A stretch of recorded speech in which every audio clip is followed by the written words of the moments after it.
Bismillahirrahmanirrahim. Assalamualaikum warahmatullahi wabarakatuh. Nama diberi Muhammad Saifullah bin Kamarul Zaman.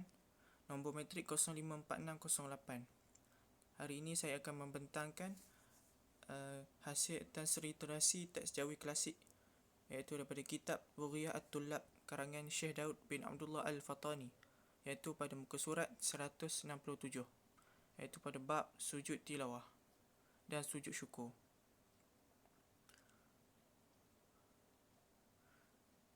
Abstrak. Di dalam kehidupan kita akan sentiasa ada pasang dan surutnya. Sebagai manusia yang lemah dan alpa, Tuhan akan menguji kita sebagai hamba-Nya untuk menjadikan kita manusia selalu beringat dan tidak lalai terhadap perintah dan suruhan Tuhan.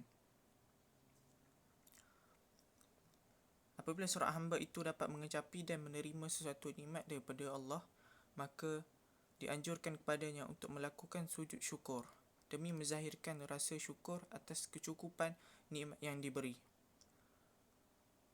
Di dalam kajian ini juga akan diterangkan sebab-sebab dan keadaan dibolehkan untuk melakukan sujud syukur di samping hukum hakam berkaitan pelaksanaan sujud syukur bagi seorang Muslim. Seterusnya,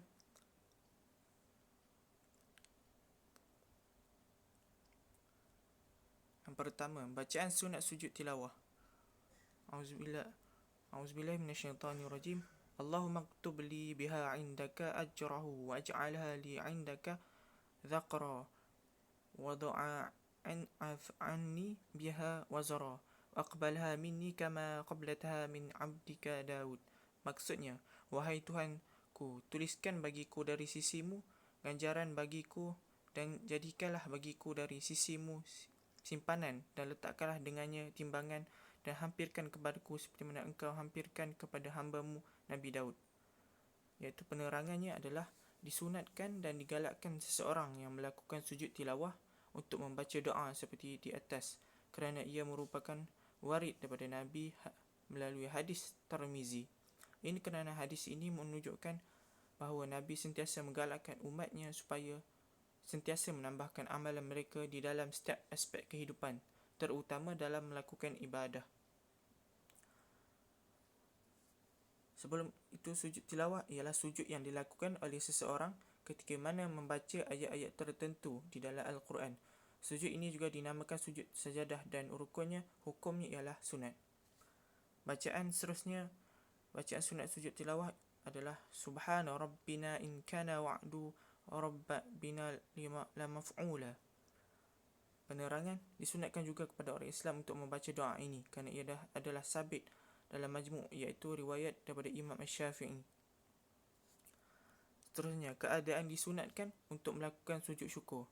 Sujud syukur ialah sujud yang dilakukan seseorang ketika mana menerima kurniaan nikmat daripada Allah Subhanahu Wa Taala, seumpama kelahiran anak, mendapat harta atau kedudukan, serta lulus dalam peperiksaan.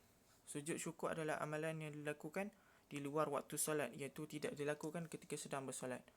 Di dalam kitab fiqh Syafi'i dan Hanbali juga menyebut bahawa kaifiat sujud syukur adalah seperti mana sujud tilawah di luar solat. Namun jika seseorang itu mengetahui tentang pengharaman sujud syukur dilakukan ketika solat, tapi dia masih melakukan seperti tersebut, pastinya dapat membatalkan solat dan sujud syukur yang sedang dilakukan itu. Seterusnya, sunat juga dilakukan sujud syukur ketika mana menerima nikmat dan anugerah. Selain itu, antaranya adalah memperoleh kedudukan atau pangkat, membeli rumah, mendapat hadiah, mendapat kemenangan menentang musuh. Selain itu, hujan yang turun setelah lama kemarau, dan juga mendapat sembuh daripada penyakit yang melanda. Selain itu juga, sujud syukur boleh dilakukan untuk ataupun kepada orang lain, seperti anak, cucu, sahabat handai dan juga saudara mara yang hampir.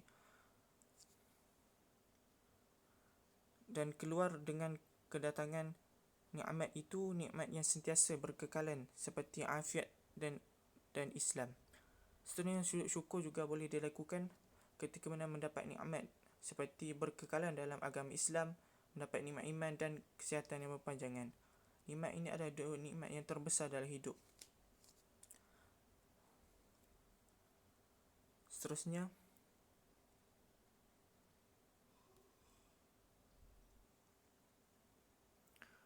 yauma yang dirajihkan oleh Syekh Islam pada Syarah Minhaj Khilaf bagi Syekh Ibn Hajar pada Tuhfatnya, katanya sunat sujud syukur disebabkan kedatangan makrifat dan sitru musawa, iaitu terpelihara daripada keburukan, kerana kedua jumlah itu adalah daripada nikmat.